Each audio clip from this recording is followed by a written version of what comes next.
걷기가 몸에 좋다는 것은 누구나 다 아는 사실인데요. 걷기의 효과로는 심장마비 위험이 37% 감소하고 우울증과 고혈압이 치료되며 여러 가지 암에 걸릴 확률이 50%까지 크게 줄고 성인병 예방에도 효과적입니다. 걷기만으로 다이어트에 성공하고 생리통이 사라지고 관절 통증이 완화되었다는 이야기도 주변에서 얼마든지 들을 수 있습니다.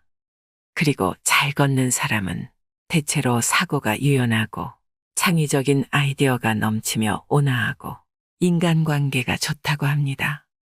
그래서 일도 잘한다고 하는데요. 400년 전 사람들은 매일 3만 보를 걸었다고 합니다. 그래서 위인들의 전기를 읽다 보면 걷기가 운명을 바꾼 일화를 수없이 많이 발견할 수 있습니다. 현대 질병의 대부분은 걷지 않는 생활 방식에서 시작된다고 합니다. 의사들이 절대 알려주지 않는 하루 1시간 걷기의 비밀.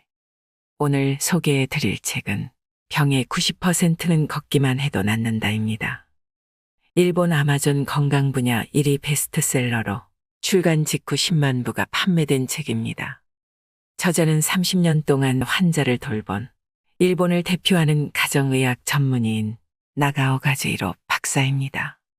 그는 걷기라는 단순한 운동법이야말로 모든 병을 이겨내는 핵심 비법이라고 말합니다. 이 책에서는 어떻게 걸어야 하는지, 걷기의 효과는 무엇인지 자세하게 다루고 있는데요.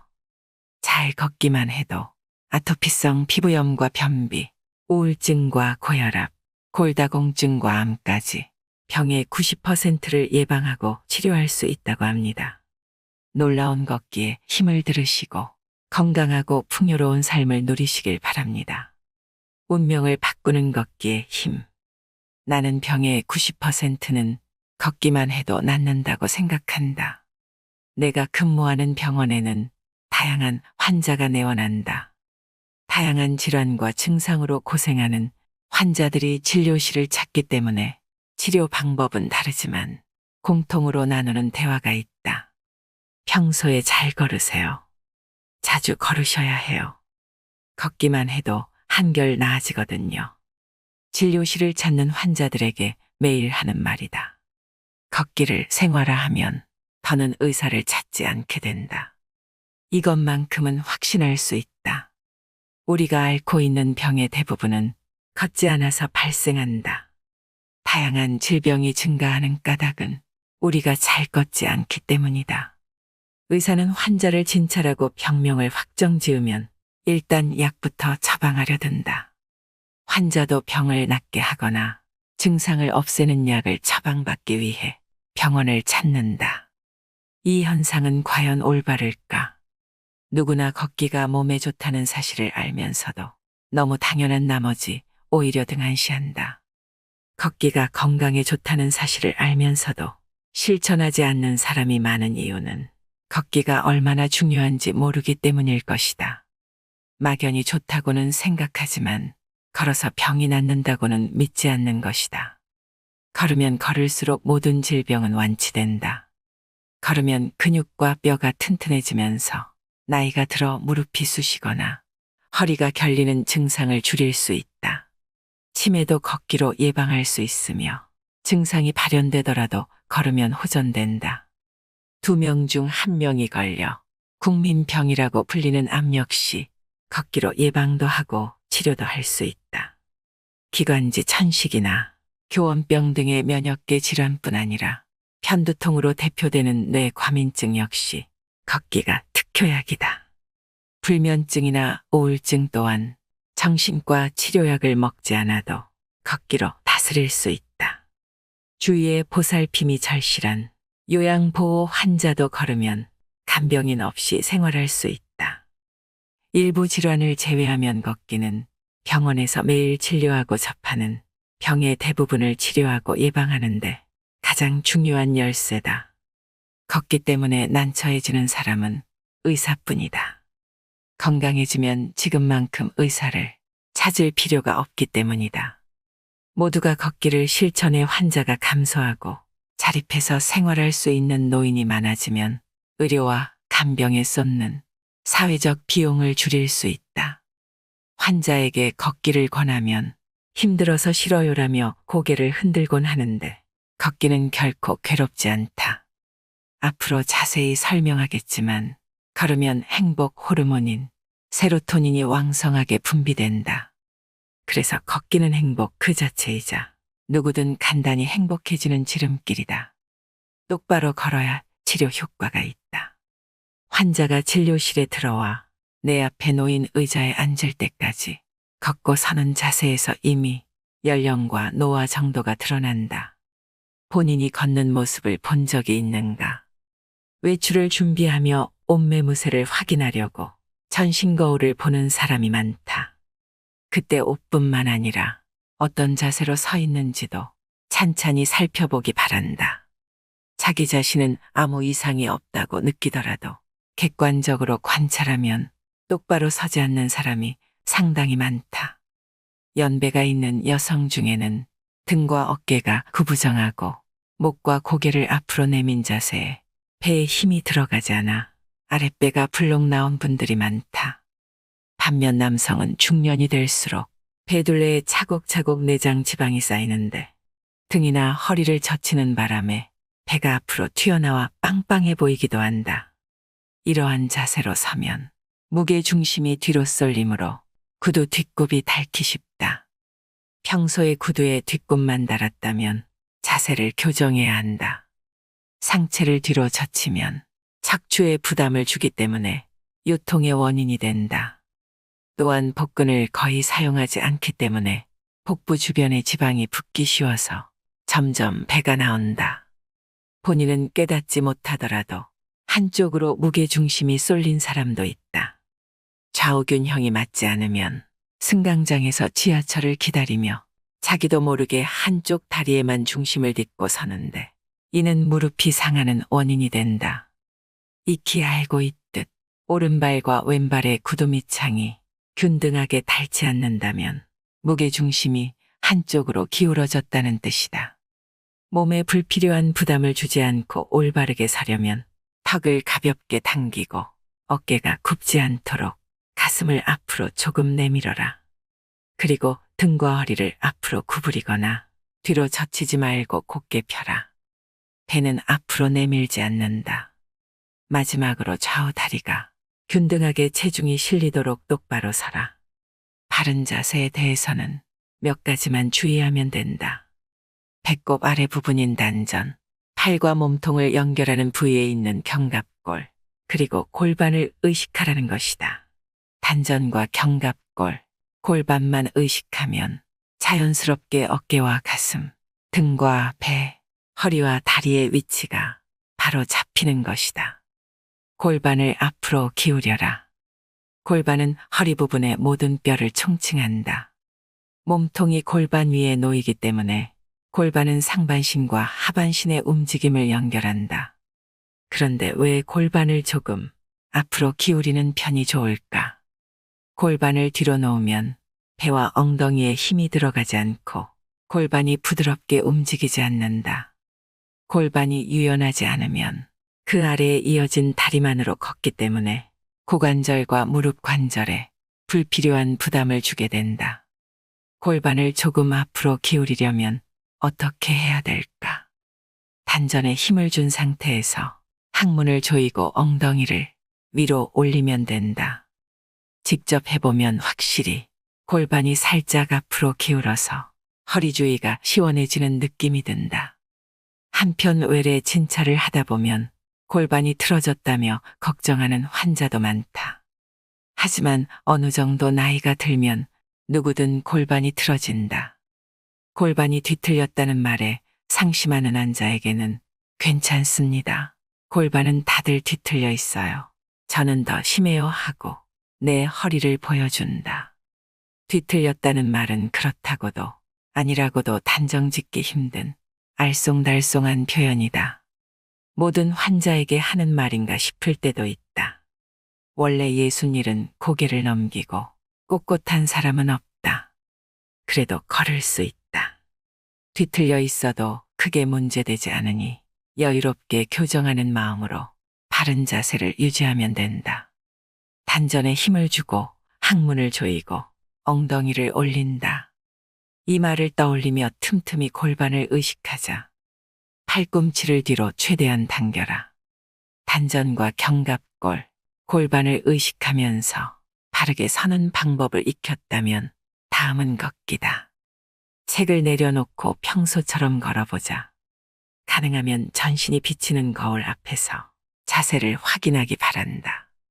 등을 구부리고 걷는가, 고개를 앞으로 내미는가, 배를 내밀고 걷는가, 한쪽 어깨가 내려왔는가. 위의 질문에 해당하는 사람은 단전과 견갑골, 골반을 의식해 바르게 서기를 떠올리자. 이제 다음을 확인한다. 팔을 움직이지 않고 제자리에 있는가, 다리만 움직이며 터벅터벅 걷는가. 걷고 서는 모습에 나이가 드러난다고 했는데 특히 나이가 많이 보이는 부분은 바로 팔이다. 나이가 들면 다리만 써서 걷는 사람이 많다. 팔을 흔들면서 걸어야 젊어져요라고 조언하면 열심히 팔을 휘젓지만 앞으로만 내미는 사람이 대부분이다. 나이는 걸을 때 팔꿈치를 얼마나 뒤로 당기는가에 나타난다. 왜 팔꿈치가 중요할까?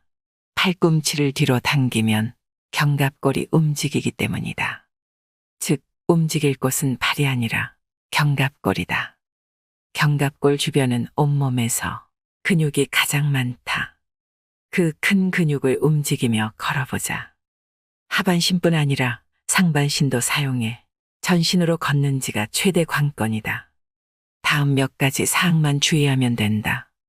복근을 의식하면서 상반신을 곧게 편다.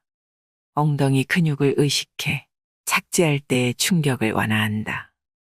허리와 허벅지를 잇는 장요근을 의식해 골반을 움직이며 허벅지를 살짝 내민다. 다리만으로 걷는 방법이야말로 하체에 힘이 쏠리면서 오히려 훨씬 많이 지친다. 그리고 근육을 하나하나 의식하면 오히려 어정쩡하게 걷기 쉽다. 그러니 팔꿈치 뒤로 당기기와 바른 자세 유지하기, 이 두 가지만 유의하자. 자연스럽게 전신으로 걷게 될 것이다. 반복하지만 가장 중요한 요령은 팔꿈치 뒤로 당기기다. 팔꿈치가 좀처럼 뒤로 움직여지지 않는다면 견갑골이 경직되었을 가능성이 높다. 평소부터 틈틈이 견갑골을 움직이면 굳어진 주변 근육이 이완돼 걸을 때도 기분이 좋게 팔꿈치를 뒤로 당길 수 있다. 견갑골은 평소 움직일 일이 거의 없다. 하지만 걷기 전에 준비 운동으로 가볍게 풀어주면 어깨에 힘이 들어가지 않고 팔꿈치를 자유롭게 움직일 수 있어서 좋다. 척추를 위로 쭉 내려라. 상반신과 하반신을 모두 사용해 걸으려면 팔꿈치 뒤로 당기기와 바른 자세 유지하기가 중요하다.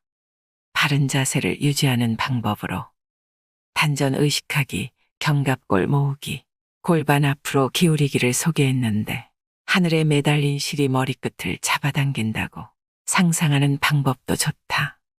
정수리에 연결한 실을 누군가가 당긴다는 느낌으로 등을 곧게 세우고 가슴을 쭉 편다. 이때 가슴도 중요하다.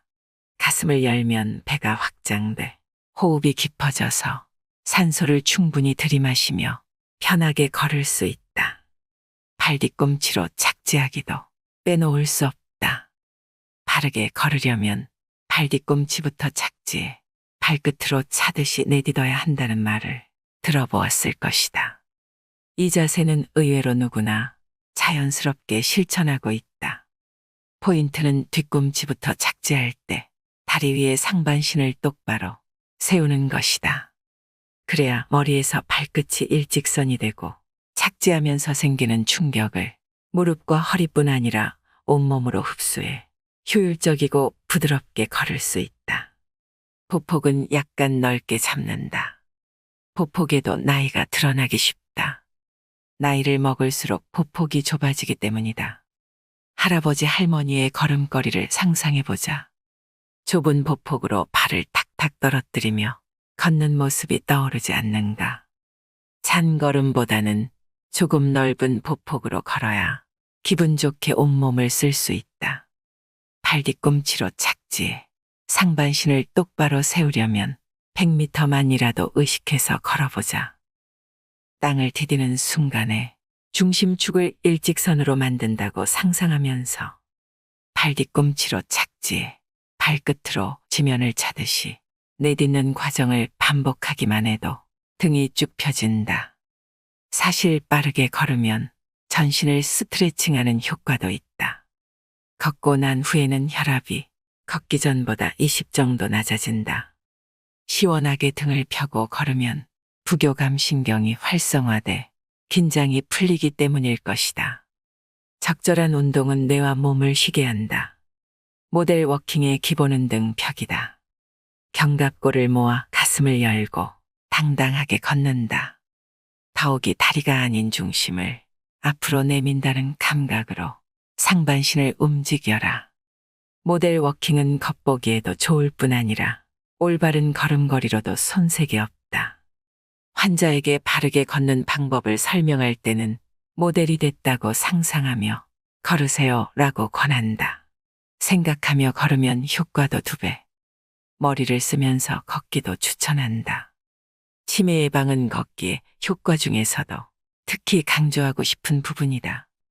경도인지 장애 환자가 머리를 쓰면서 운동하면 치매를 예방할 수 있다. 아울러 다양한 운동 방법을 제시했는데 50부터 30 빼면서 걷기와 끝말잇기 하며 걷기도 있다. 내가 치료하는 환자 중에는 지나가는 자동차의 번호판을 기억한 뒤 각각의 숫자를 더하면서 걷는 사람도 있다. 본인은 놀이라고 생각하지만 실은 상당히 머리를 쓰는 건강요법이다. 한 줄짜리 짧은 시를 지으며 걷는 멋스러운 방법도 추천한다. 꼼짝 않고 앉아 있으면 좋은 생각은 떠오르지 않는다.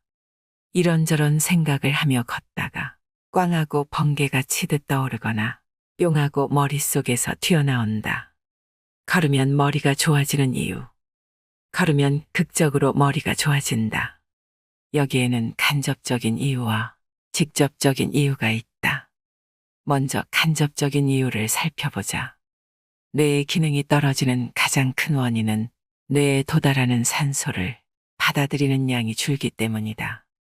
호흡을 통해 들이마신 산소는 혈액을 타고 뇌를 비롯한 온몸으로 공급된다. 이때 뇌에 도달하는 산소의 양을 늘리기 위해서는 체내에 들어오는 산소를 빨아들이는 힘을 키우는 방법과 혈액순환을 촉진시키는 방법이 있다. 최대 산소 섭취량은 1분 동안 최대한으로 섭취할 수 있는 산소의 양을 가리키는데 흉곽이 클수록 섭취량도 높아진다. 나이가 영향을 미쳐서 일반적으로는 20세 전후에 최고에 달하고 그 이후에는 점점 감소한다고 알려져 있다. 그러나 안심하라. 유산소 운동을 하면 최대 산소 섭취량을 끌어올릴 수 있다. 유산소 운동을 하는 사람과 하지 않는 사람은 당연히 차이가 있다. 걷기가 습관화된 사람은 산소를 들이마시는 힘이 좋아지므로 뇌에 도달하는 산소가 늘어나 뇌의 노화를 늦출 수 있다. 혈액순환 역시 걸으면 좋아진다. 신선한 산소를 머금은 혈액은 심장에서 출발해 동맥을 타고 온몸 구석구석을 여행한 다음 정맥을 타고 노폐물 등을 회수하며 심장으로 돌아온다. 그런데 심장에서 가장 멀리 떨어진 다리에서 심장으로 돌아오려면 중력을 거슬러야 한다. 이때 혈액이 다시 돌아가도록 돕는 것이 근육이다. 특히 제2의 심장이라 불리는 종아리 근육은 수축과 팽창을 통해 펌프 역할을 하며 혈액순환을 돕는다. 걸을 때는 종아리를 사용하므로 다리에서 심장까지 혈액이 밀려 올라가 혈액순환이 좋아진다. 걷기야말로 종아리를 단련하고 혈액순환을 돕는 최고의 건강요법이다. 결론적으로 걸으면 머리가 좋아지는 첫 번째 이유는 산소 섭취량이 증가하고 혈액순환이 좋아져서 산소가 뇌에 골고루 퍼지기 때문이다. 두 번째 이유는 조금 더 직접적이다. 신체는 외부의 정보를 받아들여 뇌에 전해주고 뇌의 명령을 받아 움직이는 뇌의 출장 기관이다. 그러니 뇌의 출장 기관을 움직이면 뇌를 직접 자극하는 것과 같다. 다시 말해 손과 발을 움직이면 뇌를 사용하는 것이나 마찬가지다. 실제로 손과 발을 사용하면 뇌의 신경세포가 자극을 받아 시냅스라는 신경세포의 접합부가 연장된다. 연장된 시냅스는 다른 신경세포와 연결되면서 새로운 신경회로를 만들어낸다. 이것이 걸으며 머리가 좋아지는 직접적인 이유다. 만들어진 신경회로는 어느 정도의 나이를 정점으로 파괴되기 시작하지만 재생할 수 있다. 걸으면서 손발을 사용하면 신경세포가 자극을 받아 다시 연결되기 때문이다. 최근 연구에 따르면 뇌에 있는 신경줄기세포가 신경세포를 증가시킨다는 사실이 밝혀졌다. 걷기는 신경 사이의 네트워크를 활성화하고 신경세포의 수를 늘리는 비결이다. 독서와 똑같은 효과를 걷기에서도 얻을 수 있다. 관절염에도 걷기가 최고다. 65세 이상 인구의 3명 중 1명이 손발 관절의 통증에 시달린다고 한다. 관절의 통증이 생기는 대표적인 질환은 변형성 무릎 관절증이다. 관절을 보호하는 연골이 닳아서 붓고 아픈 증상이 나타나는데 심각해지면 관절 부분의 뼈가 변형된다. 변형성 무릎 관절증이 발생했을 때 여기서 더 아프면 어떡하지? 움직이면 아플 텐데 하는 걱정으로 걷지 않으면 관절을 지탱하던 주변 근육까지 손실돼 오히려 증상이 악화된다. 따라서 무릎이 뻣뻣하거나 관절 통증이 시작되면 걷기를 잊지 말아야 한다. 누구든 언젠가는 몸 어딘가에 이상이 오기 마련이다. 많은 사람이 그 순간에 걷기를 포기한다. 하지만 깔창과 같은 교정용품이나 무릎 보조기 허리보호대처럼 신체를 지지하는 도구를 적절히 활용하며 걸을 수 있는 범위에서 계속 걸어야 한다. 열심히 걷다 보니 무릎과 허리의 통증이 사라졌다는 환자도 결코 적지 않다. 또한 걷기는 질병뿐 아니라 장기에도 좋은 영향을 준다. 심장도 예외는 아니다. 예전이라면 심장병 환자는 안정을 최우선으로 삼았지만 지금은 심장이 약한 사람일수록 걸어야 한다는 쪽으로 의식이 변하고 있다. 걸으면 낮은 강도로 심장 박동수가 상승하기 때문에 심장 재활로 이어지기 때문이다. 심장 재활이란 심장에 가벼운 부담을 주는 운동을 가리킨다. 걷기야말로 심장 재활의 기본이다. 걷기로 기대 수명이 늘어난다. 우리는 이제 2명 중 1명이 암에 걸리고 3명 중 1명이 암으로 사망하는 시대를 살고 있다. 암 때문에 고통받거나 죽음을 맞는 환자가 많은 만큼 암 예방법에 대한 관심도 날로 높아지고 있다. 국립암연구센터 산하의 암예방검진연구센터에서 암 예방을 위한 12가지 생활수칙을 발표했다. 담배 피우지 않기, 남이 피우는 담배 연기 피하기, 적당히 음주하기, 균형 잡힌 식생활하기 등이 포함되는데 생활습관병 예방이야말로 최고의 암 예방법이라는 뜻일 것이다. 당뇨병과 고혈압, 고지혈증 등의 생활습관병은 많이 걸을수록 개선되며 현대인이 겪는 병의 대부분은 걷지 않아서 발생한다는 점은 이미 설명했다. 걷지 않는 생활습관이 병을 부르고 암을 일으킨다. 사실 인간은 가장 암에 걸리기 쉬운 동물이다. 인간의 약 30%가 암으로 죽는 반면 다른 동물들의 암 사망률은 매우 낮다. 인간과 99%의 유전자가 일치하는 침팬지가 2% 이하, 개와 고양이는 그 절반인 1% 이하, 물속을 자유롭게 헤엄치는 물고기는 더욱 낮은 0.1% 이하라고 한다. 다만 집에서 기르는 개와 고양이의 사망 원인은 인간과 마찬가지로 암이 많고 애견의 30%가 암으로 죽는다는 조사 결과도 있다. 움직이지 않는 동물일수록 암에 걸리기 쉽다는 사실도 밝혀졌다. 항상 움직여야 하는 야생동물은 거의 암에 걸리지 않는다고 한다. 인간도 아프리카 부족처럼 해돋이와 함께 일어나 해가 지면 잠이 들고 항상 걸으며 생활하는 사람들에게 암이라는 질병은 없다. 그런 의미에서 암은 자연스러운 수면 리듬이 깨지고 걷지 않은 사람에게 찾아오는 문명병이라고도 할 수 있다. 암은 왜 발생할까? 암의 직접적인 원인은 유전자 손상이다. 유전자 손상은 부모의 유전자가 되물림되면서 생기기도 하지만 대부분은 담배, 화학물질, 스트레스, 나쁜 식습관 등의 후천적인 원인이나 돌연변이 때문에 발생한다.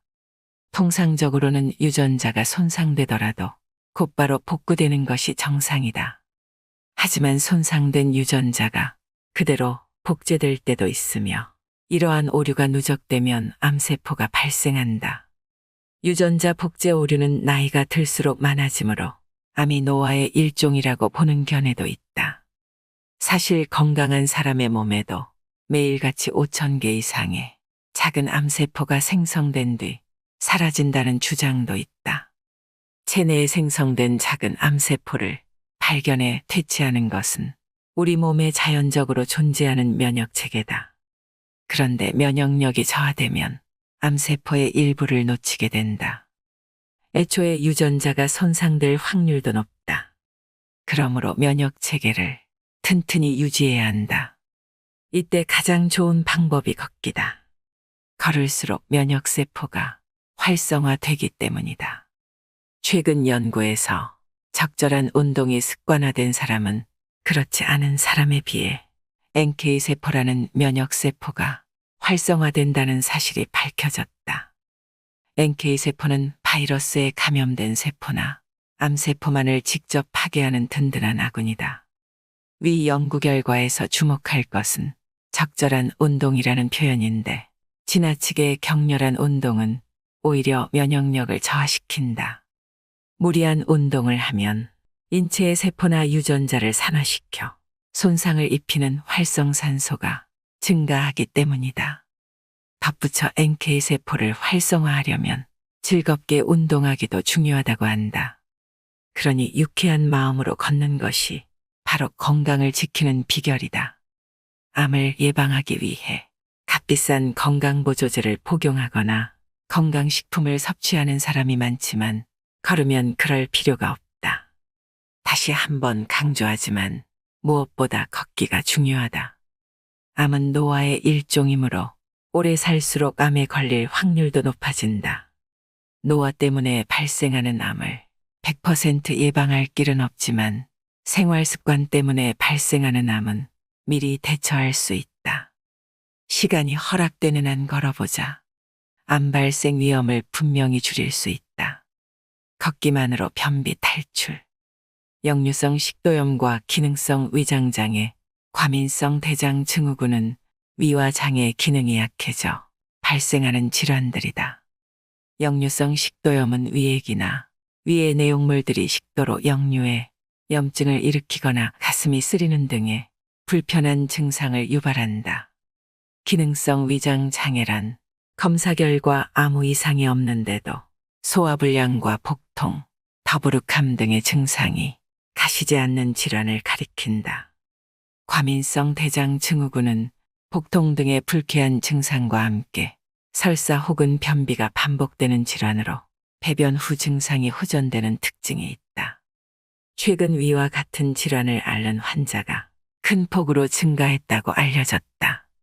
예전이라면 메스꺼움과 속쓰림, 설사와 변비 같은 말로 설명하며 대수롭지 않게 넘어갔을 증상들인데 이제는 그럴싸한 병명이 붙어 약물 치료의 대상으로 바뀌었다.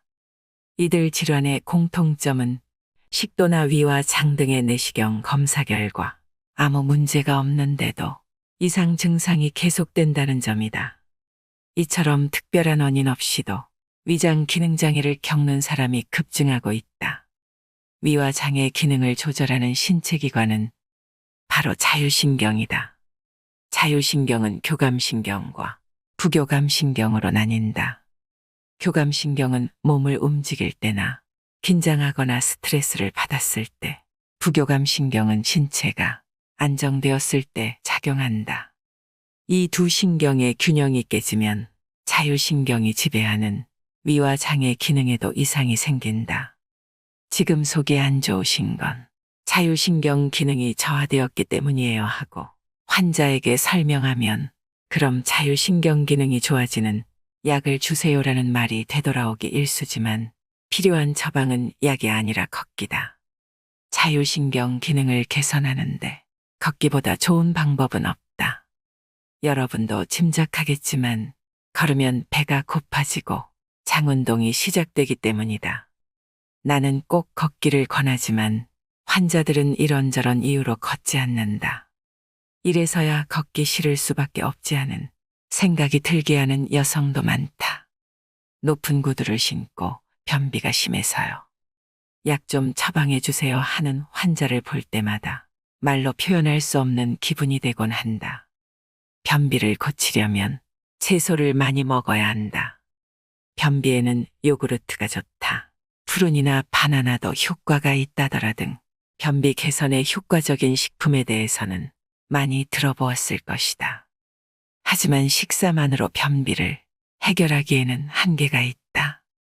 역시 걸어야 한다. 자리에 몸져 누운 환자는 혼자 힘으로 배변을 해결하기 어려워진다. 누워서는 배에 힘을 주기 어렵기 때문에 대변이 쉽지 않다는 문제도 있지만 걷지 않은 동안 근력이 약해지고 자율신경 기능이 저하돼 장운동이 둔화된 것도 원인이다. 걸을 수 있는 사람은 걸어야 자율신경이 활성화돼 위장의 운동이 자연스럽게 촉진된다. 뇌 건강도 장이 결정한다. 최근 장내 세균이나 장내 환경이라는 말을 자주 듣지 않는가? 장내 세균이란 장 안에 서식하는 세균을 가리키는데 인간의 장에는 3만 종류, 1000조 이상의 장내 세균이 산다고 한다. 인체를 구성하는 세포의 수가 약 60조 개라고 알려져 있으니 우리는 그보다 많은 수의 세균을 장 안에 품고 사는 셈이다. 장내 세균을 크게 나누면 20%는 유익균이며 10%는 유해균, 나머지 70%는 이롭지도 해롭지도 않은 중간균이다. 인간 사회는 환경이 나빠지면 좋은 사람이 줄고 나쁜 사람이 늘어난다. 장내 세균도 이와 같아서 장내 환경이 나빠지면 유해균의 비율이 증가하고 유익균의 비율이 줄어들어 몸에 나쁜 영향을 끼친다. 장내 환경이 나쁘면 변비에 걸리기 쉬워진다는 결과는 누구든 예상할 수 있을 것이다. 사실 장은 우리 몸 최대의 면역기관이라고 알려져 있는데 체내 면역 체계의 대부분이 장에서 시작된다. 따라서 장내 환경이 나쁘다는 말은 비단 장만의 문제가 아니라 몸 전체의 면역 환경이 악화됐다고 해석할 수도 있다. 행복 호르몬인 세로토닌도 대부분 장에서 만들어진다. 장은 다양한 호르몬을 내뿜는 내분비 기관이기 때문이다. 따라서 장내 환경이 악화되면 호르몬의 균형도 무너진다. 많은 사람들이 뇌와 장의 지배관계는 장이 아래라고 생각할지 모른다. 그러나 사실 장이 위이다. 장이 뇌를 지배하는 것이다. 이는 생물의 진화 과정을 보아도 명백하다. 지구상의 최초의 다세포 생물이 출현한 시기는 40억 년 전이고 동물로 진화된 시기는 5억 년 전인데 최초에 생긴 신체 기관은 장이었다.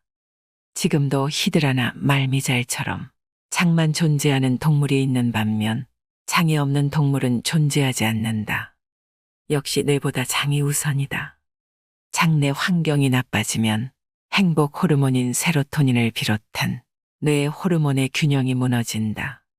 장 기능을 조절하는 것은 자율신경이고 자율신경 기능을 개선하려면 걷기가 으뜸이다. 즉 걸을수록 장은 물론 뇌도 건강해진다. 걷지 않는 현대인은 늘 아프다. 400년 전 사람들은 매일 3만 보를 걸었다. 현대인보다 6배나 많은 수치다. 당시에는 자동차도 없었고 업무 시간 내내 컴퓨터 앞에 앉아서 일하는 사무직도 없었으니 무슨 일을 하건 걸어야 했을 것이다. 그러나 대중교통이 확충되고 편리한 교통수단이 보급된 뒤로는 좀 걸어볼까 하고 의식하지 않으면 걷지 않게 되었다. 하루에 몇 걸음 정도를 걷는가? 저는 꽤 걷는 편이에요 하고 자부하는 사람이라도 하루 3만 보에는 당연히 미치지 않을 것이며 기껏 7,000보 정도가 나올 것이다. 회사의 직급이 오를수록 걷지 않는다는 연구 결과도 있다. 이 조사에 따르면 과장 차장급은 하루 평균 7,000보, 부장급은 하루 5,000보, 승용차를 제공하는 임원급은 하루 3,000보를 걷는다고 한다. 생활이 편리해지고 사회적으로 높은 지위에 오를수록 역설적으로 건강에서는 멀어진다. 그러니 지난 반세기는 걷기를 잃은 시대이기도 하다. 걷기로 건강과 행복을 되찾아라. 400년 전 사람들은 현대인의 6배 이상 걸었기 때문에 건강하고 행복했다. 현대인은 일부러 마음먹지 않으면 걸을 일이 없다. 우리는 행복을 위해서 걸어야 한다. 걷기 좋은 신발을 고르는 3가지 방법. 신발은 누구나 가지고 있다. 다만 멋을 위한 신발이나 평소에 신는 신발과 걷기용 신발은 구분하는 편이 좋다. 걷기용 운동화를 고를 때 가장 먼저 눈여겨볼 곳은 밑창이다. 특히 허리나 무릎이 안 좋은 사람은 착지할 때 받는 충격을 분산하는 소재를 선택하는 것이 중요하다. 다음은 본인의 발 모양에 맞는 신발을 골라야 한다. 일반적으로 자국민의 발 모양에 맞춰 디자인하므로 국산 브랜드가 잘 맞는다고 볼 수 있다. 반드시 직접 신어보고 몇 걸음 걸어보자. 시간대는 발이 붓기 쉬운 저녁이 좋다. 양손을 비워야 자세가 좋아진다. 가장 추천하는 방법은 백팩이다. 백팩을 매면 양손이 자유롭다. 기분 좋게 걸으려면 양손이 가벼워야 한다. 짐을 들고 걸으면 팔꿈치를 뒤로 당겨 견갑골을 움직일 수 없다. 걷기의 가장 큰 장점은 누구나 할 수 있다는 것과 돈이 들지 않는다는 점입니다. 걷기와 자주 비교되는 달리기는 발이 땅에 닿을 때 체중의 3배에 달하는 하중을 받아 무릎이나 허리가 아픈 사람과 노약자에게는 적합하지 않다고 하죠. 반면 걷기는 몸에 무리가 가지 않고 누구에게나 효과적입니다. 출퇴근길에 한 정거장을 걷거나 외출 시 일부러 돌아가는 길을 택하는 정도만으로도 일상에서 걷기를 충분히 실천할 수 있을 것입니다. 걷기는 그야말로 만병통치약이자 인생을 바꾸는 열쇠가 아닐까 하는 생각이 듭니다. 잔잔한 음악과 함께 걸으면 명상할 때와 비슷한 상태가 되기 때문에 세로토닌을 분비하는 신경이 활성화된다고 하는데요. 오늘 좋아하는 음악 들으시면서 산책해 보는 것은 어떨까요? 올바르게 잘 걷고 오래도록 건강한 삶을 누리시길 바랍니다. 이상으로 인생의 품격이었습니다. 하루하루 당신의 품격이 더 빛나길 바랍니다.